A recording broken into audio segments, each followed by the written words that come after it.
Precisamente para conversar sobre el tema, saludo con mucho gusto a Víctor Manuel Herrera. Él es integrante del comité del indicador IMEF y presidente del Comité Nacional de Estudios Económicos. Víctor, ¿cómo estás? Muy buenas tardes. ¿Qué tal? Buenas tardes. ¿Cómo va la economía? ¿La sienten debilitada? Y esto pues se contrapone a los señalamientos no solamente de la presidenta Claudia Sheinbaum, sino del secretario de Hacienda Rogelio Ramírez de la O, que dice que tenemos una economía vigorosa. Pues bueno, las cifras hablan por sí mismas, Darío. Hubo una contracción en el cuarto trimestre del año pasado. El indicador IMEF, que ya ves que es la encuesta que hacemos con los directores de finanzas de más de 200 empresas, nos muestran que la manufactura sigue en contracción y lo que estaba sosteniendo el dinamismo económico era el sector servicios y de comercio, y ahora está mostrando una pequeña contracción.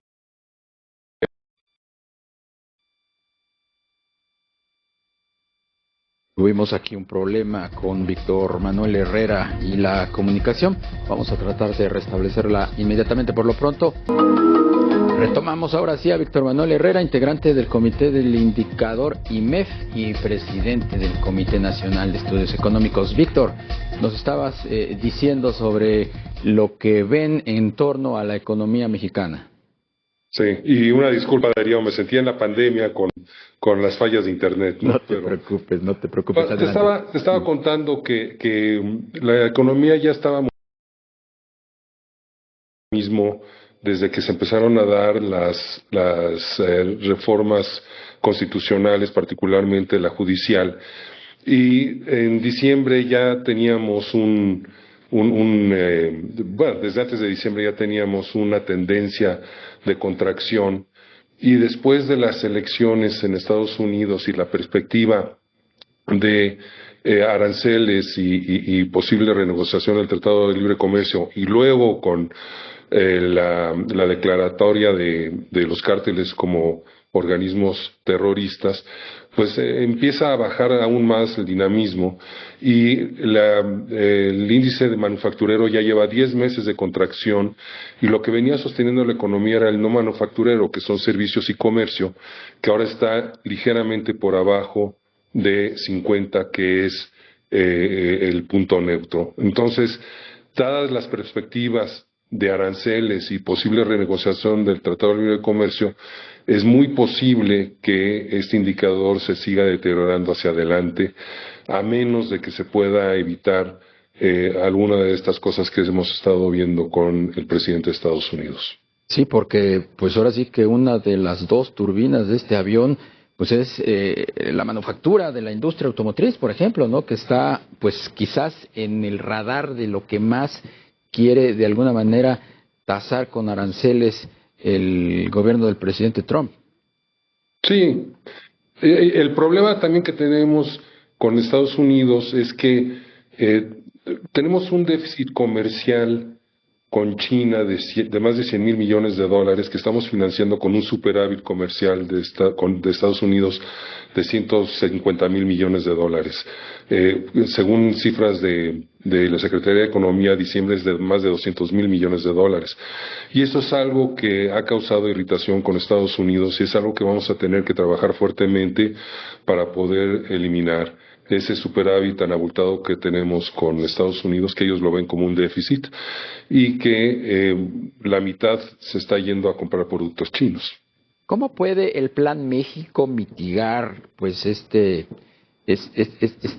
déficit y sobre todo pues este riesgo? ¿Cómo puede fortalecer justamente la manufactura, que este indicador está viendo que se está debilitando, este programa o este Plan México del que tanto se ha hablado? Mira, el Plan México es un buen marco para poder arrancar, pero se tienen que implementar políticas públicas para estimular la inversión y producir más en México de lo que se producía antes. Y te voy a poner un ejemplo, Darío. En México solamente se produce una tercera parte de los automóviles que se venden internamente, lo demás importa.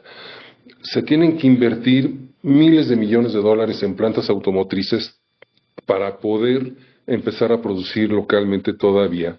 Pero es un tema complejo, esto va a tardar tiempo y además de todo, el mercado mexicano es más de autos pequeños, que no son los que le interesan tanto a los americanos. Entonces, tenemos que formar un mercado nuevo, no solamente para México, sino otros países similares al nuestro que demandan autos más pequeños, y para eso se necesita tener un marco legal, regulatorio y de estímulo a la inversión que permita hacer estas magnas inversiones. La Secretaría de Hacienda emitió una serie de medidas hace unas horas, o anunció una serie de medidas para garantizar la estabilidad financiera de cara pues a lo que pudiera suceder con la aplicación de aranceles y la disrupción de las cadenas productivas. Entre algunas de estas medidas pues está la capitalización del FIEP, de este fondo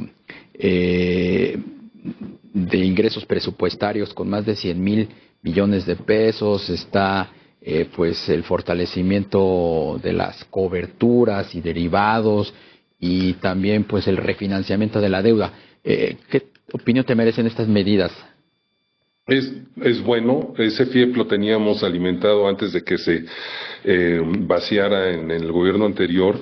Es bueno que se tengan esas medidas preventivas en el caso de una contracción económica, porque la mayoría de los economistas están pensando que si se aplican aranceles de 25%, pues la economía mexicana se podría contraer más de 3% este año. Sería un evento realmente negativo para nosotros. Y tener este tipo de medidas que está anunciando la Secretaría de Hacienda ayuda a paliar esos efectos negativos, sobre todo de liquidez, para hacer el frente de pago de la deuda del país, ¿no? Pero el reto se mantiene en estimular o incentivar nuevamente que la inversión se reactive. Y si tú ves la inversión extranjera directa nueva, no la total, sino la nueva, que es la que cuenta, pues está en niveles mínimos de los últimos 20 años, porque no hay una confianza con las reformas que se hicieron para poder retornar a invertir en la actividad productiva. Y con la perspectiva que se tiene con Estados Unidos este año, pues no hay incentivo para invertir hasta que se resuelva esa situación. A Estados Unidos, en una visión proteccionista de Trump, ¿le interesa que crezca la inversión extranjera directa en México? Mira, aquí él tiene solito que decidir si no crece la de México, va a crecer la de China. Entonces, una manera de contener la de China es permitiendo una mayor inversión en México y en Canadá, no solamente México, también está Canadá, pero lo que sí tenemos que trabajar con ellos es contener este superávit comercial tan abultado que tenemos con Estados Unidos, que ellos lo ven como un déficit, que es el más grande que se tiene entre los socios comerciales. Entonces, hay que trabajar eso con una negociación y quizá habrá topes de importación de productos no norteamericanos a México en el futuro. Eso es algo que van a tener que discutir los negociadores, pero para allá va en algún momento dado, ¿no? Víctor Manuel Herrera, integrante del Comité del Indicador IMEF y presidente del Comité Nacional de Estudios Económicos. Te agradezco mucho estos minutos. Gracias por invitarme. Hasta pronto.